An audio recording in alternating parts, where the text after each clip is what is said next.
It was a war that reshaped the fate of an entire continent, a brutal conflict where legions of Rome clashed against fierce Celtic warriors in a desperate struggle for dominance. For 8 long years, Gaul became a land of fire and blood, where betrayal, ambition, and sheer force of will decided the future of Europe.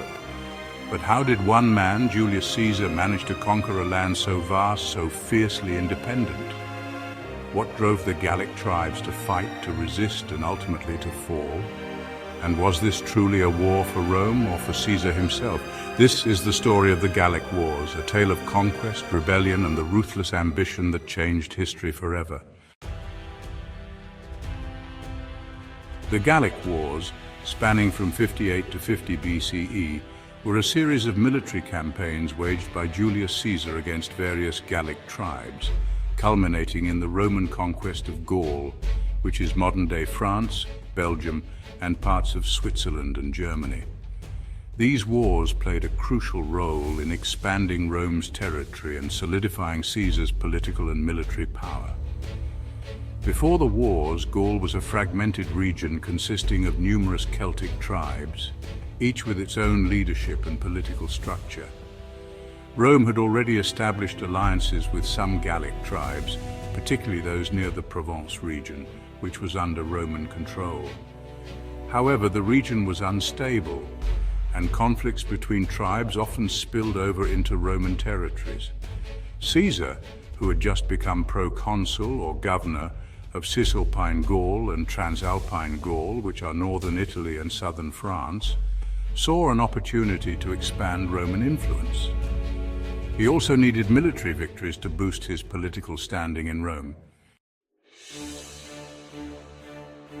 The war began when the Helvetii, a large Gallic tribe, attempted to migrate through Roman territory. They were fleeing pressure from Germanic tribes but posed a potential threat to Rome.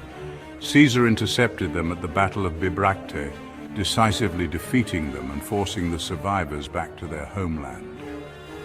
After dealing with the Helvetii, Caesar turned his attention to Ariovistus, a Germanic warlord who had settled in Gaul and was threatening Roman allies. Caesar defeated him in a swift campaign, forcing the Germanic tribes back across the Rhine River. The Belgae, a confederation of northern Gallic tribes, rose against Roman expansion. Caesar launched a brutal campaign, crushing their resistance at the Battle of the Sabes, also known as the River Sambre. Many Belgic tribes surrendered and the region came under Roman control. The Veneti, a powerful seafaring Gallic tribe in Brittany, rebelled against Roman rule.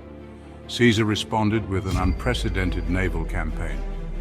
Roman forces, despite lacking naval experience, built a fleet and defeated the Veneti, executing their leaders as a warning to others. Although not directly part of the Gallic Wars, Caesar led 2 invasions of Britain, believing the Britons were aiding the Gauls.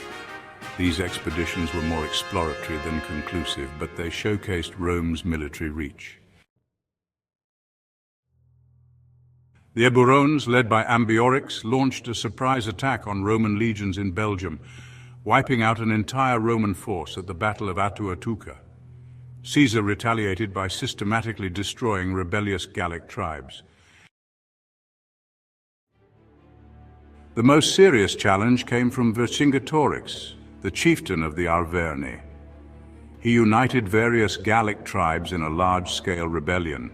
After early successes, Vercingetorix was ultimately trapped in Alesia, where Caesar besieged him in one of history's most famous battles. At the Siege of Alesia, Roman forces built a double-layered fortification to both keep the Gauls inside the city and defend against reinforcements. The Gauls made desperate attempts to break the siege but failed. Vercingetorix surrendered, effectively ending large-scale resistance in Gaul. Gaul became a Roman province, integrating it into the empire and spreading Roman culture and administration. Caesar gained immense popularity and power, leading to his eventual civil war against the Senate and the fall of the Roman Republic. The Gallic population suffered greatly. with estimates of over 1 million deaths and 1 million enslaved. Caesar documented the wars in Commentari de Bello Gallico, a first-hand account that served both as propaganda and historical record. His military strategies, from siege warfare to logistical brilliance, influenced future commanders for centuries.